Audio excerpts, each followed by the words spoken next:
चक्रवात अम्फान सोमवार को प्रचंड चक्रवाती तूफान में तब्दील हो गया है और अब वो उत्तर पूर्व बंगाल की खाड़ी की तरफ बढ़ सकता है। 20 मई को पश्चिम बंगाल के दीघा और बांग्लादेश के हटिया द्वीप के बीच तटों से टकरा सकता है। इस बीच प्रधानमंत्री नरेंद्र मोदी ने दिल्ली में गृह मंत्रालय और राष्ट्रीय आपदा प्रबंधन प्राधिकरण के अधिकारियों के साथ बैठक में स्थिति की समीक्षा की। इस बैठक में गृह मंत्री अमित शाह भी मौजूद रहे।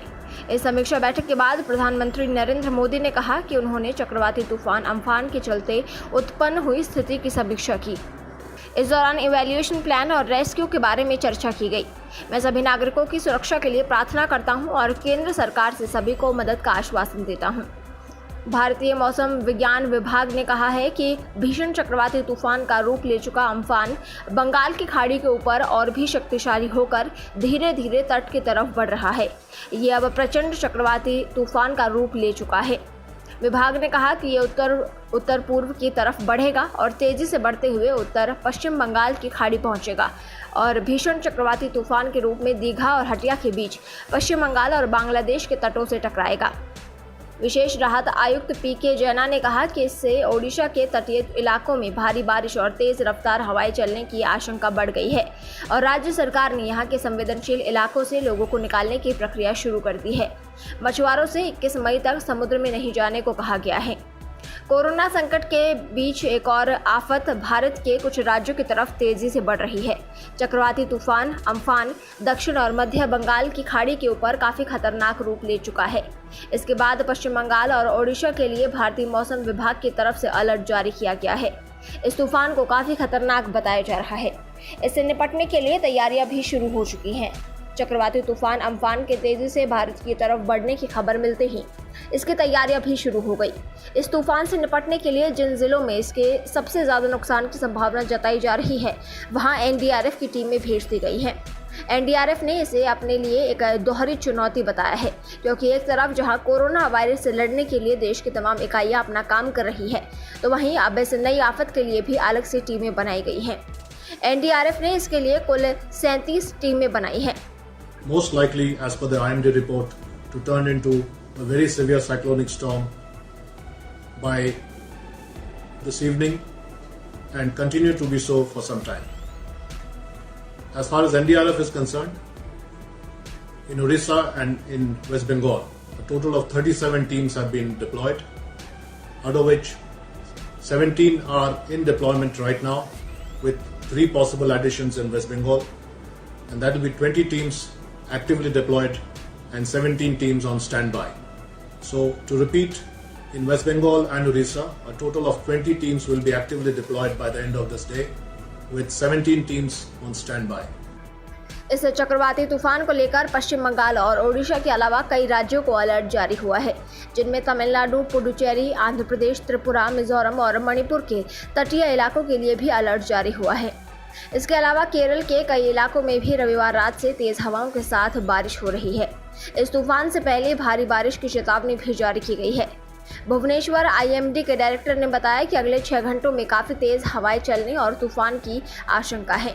कई इलाकों के लिए तेज बारिश की चेतावनी जारी कर दी गई है, जिनमें गाजापट्टी, पुरी, केंद्रपाड़ा, बालासोर, भद्रक, जाजापुर, मयूरभंज, खुर्जा, कटक जैसे इलाके शामिल हैं। वेरी सीवियर साइक्लोन की जो कि चक्रवात है, जो कि हमारे दक्षिण बंगाल की खाड़ी में मध्य वाले क्षेत्र में बना हुआ है और ये करीब 760 किलोमीटर पारादीप से दक्षिण में स्थित है। और बात करें दीघा जो कि पश्चिम बंगाल में, उससे करीब 960 किलोमीटर दूर दक्षिण पश्चिम में स्थित है। और बांग्लादेश से इसकी स्थिति देखें तो केपुपारा से करीब 1050 किलोमीटर दक्षिण पश्चिम में स्थित है। और ये जो है अभी अगले कुछ घंटों में सुपर साइक्लोन बनने वाला है और उसके बाद जो है ये अब इसकी जो आगे की मूवमेंट होगी ये उत्तर पूर्वी दिशा में आगे बढ़ता हुआ 20 तारीख को खासकर दिन में और शाम के समय ये पश्चिम बंगाल और बांग्लादेश के तट को पार कर सकता है। खासकर जो है आपके दीघा और हतिया द्वीप जो है उसके बीच में से ये पार करेगा और जब ये पार करेगा उस समय तो इसकी जो थोड़ी सी इंटेंसिटी कम हो जाएगी, यानी सुपर साइक्लोन से ये वेरी सीवियर साइक्लोन बन जाएगा। और जो तेज हवाएं हैं करीब 155 से 165 किलोमीटर प्रति घंटा की रफ्तार की हवाएं चलेंगी और ये बीच में थोड़ी सी बढ़कर 185 किलोमीटर प्रति घंटा की रफ्तार की भी हो सकती है। तो और उसके साथ साथ जो है करीब करीब 4 से 5 मीटर ऊंची जो है आपके कहते हैं स्टॉर्म सर्ज जैसे कहते हैं लहर उठ सकती है। खासकर आपके ये जो दक्षिण और उत्तरी आपका 24 परगना जिला है और मेदिनीपुरा जो जिला है उसमें भी 3 से 4 मीटर ऊपर जो है आपकी स्टॉर्म सर्ज यानी लहर उठ सकती है और ये जो है एस्ट्रोनॉमिकल टाइड से ऊपर होगी। इसके अलावा ओडिशा और पश्चिम बंगाल में एनडीआरएफ टीमों की तैनाती हो चुकी है। एक दशक में 5वां बड़ा चक्रवाती तूफान झेलने जा रहे ओडिशा ने इस बार भी लोगों के जीवन की रक्षा के लिए बड़ी रणनीति पर काम शुरू किया है। राज्य आपदा प्रबंधन विभाग के अफसरों के अनुसार प्रदेश में करीब 11 लाख लोगों को सुरक्षित स्थानों पर ले जाने का काम शुरू कर दिया गया है।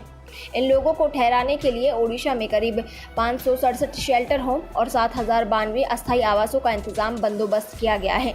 पुरी, भद्रक, केंद्रपाड़ा, बालासोर, मयूरभंज, जाजपुर, नयागढ़, खुर्दा और कटक जिलों में एनडीआरएफ, एसडीआरएफ और पुलिस की तमाम टीमों को स्टैंड बाय पर रखा गया है। केंद्रीय मौसम विभाग ने पश्चिम बंगाल के लिए ऑरेंज चेतावनी जारी की है और कहा कि अम्फान 20 मई को दोपहर या शाम के दौरान अत्यंत प्रचंड तूफान के रूप में बांग्लादेश में हटिया द्वीप और पश्चिम बंगाल के दीघा के बीच पश्चिम बंगाल और बांग्लादेश तट के बीच से गुजरेगा। इस दौरान 155 से 165 किलोमीटर प्रति घंटे की रफ्तार से हवाएं चलेंगी, जो कभी भी 185 किलोमीटर प्रति घंटे की रफ्तार पकड़ सकती है। विभाग ने कहा कि अत्यधिक तेज हवाओं से कच्चे घरों को बहुत ज्यादा नुकसान और पक्के घरों को कुछ हद तक नुकसान पहुंच सकता है। मौसम वैज्ञानिकों ने कहा है कि तेज हवाओं के कारण बिजली और संचार के खंभे मुड़ या उखड़ सकते हैं, रेलवे सेवाओं को कुछ हद तक बाधित कर सकते हैं और ऊपर से गुजरने वाले बिजली के तार और सिग्नल प्रणालियां प्रभावित हो सकती हैं और तैयार फसलों, खेतों, बगीचों को बड़े पैमाने पर नुकसान हो सकता है। ओडिशा के तटीय इलाकों में 18 मई की शाम से कई स्थानों पर हल्की और मध्यम बारिश हो सकती है, जबकि गजपति, गंजाम, पुरी, जगतसिंहपुर और केंद्रपाड़ा जैसे ओडिशा के तटीय जिलों में कुछ स्थानों पर भारी बारिश हो सकती है।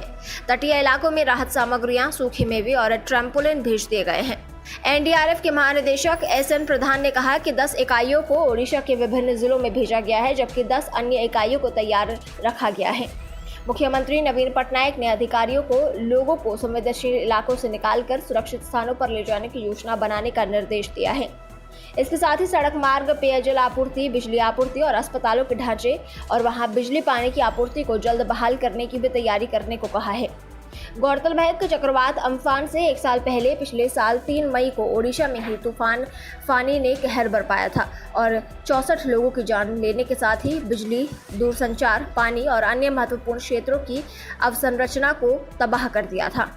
आईएमडी निदेशक मृत्युंजय मोहपात्रा ने बताया कि बंगाल की खाड़ी से उठा चक्रवाती तूफान अम्फान दोपहर 2:30 बजे के आसपास एक अत्यंत भयंकर चक्रवाती तूफान में बदल गया है। ये अगले 12 घंटों के दौरान इसकी तीव्रता में और अधिक बढ़ोतरी हो सकती है। चक्रवाती तूफान अम्फान अगले 24 घंटों तक उत्तरी दिशा में आगे बढ़ता रहेगा। 24 घंटों के बाद ये अपनी दिशा बदलेगा और उत्तर पूर्वी दिशा में आगे बढ़ेगा। अनुमान है कि तूफान अम्फान 21 मई को बांग्लादेश पर लैंडफॉल करेगा। इस चक्रवाती तूफान अम्फान को देखते हुए आईएमडी ने आंध्र प्रदेश, पश्चिम बंगाल, त्रिपुरा, मिजोरम, मणिपुर में पहले ही ऑरेंज अलर्ट जारी किया है। यहाँ तूफान की वजह से बारिश हो सकती है। मौसम विभाग के अनुसार बंगाल की खाड़ी में उठे तूफान अम्फान के कारण दिल्ली एनसीआर के इलाके में भी मौसम में बदलाव देखे जा सकते हैं। चक्रवाती तूफान अम्फान इस समय बंगाल की खाड़ी पर 12.5 डिग्री उत्तरी अक्षांश और 86.4 डिग्री पूर्वी देशांतर पर है। बिहार और झारखंड में भी मौसम में बदलाव हो सकता है। यहाँ भी चक्रवाती तूफान अम्फान के प्रभाव के कारण बारिश की संभावना बन रही है। ब्यूरो रिपोर्ट, पत्रिका टीवी।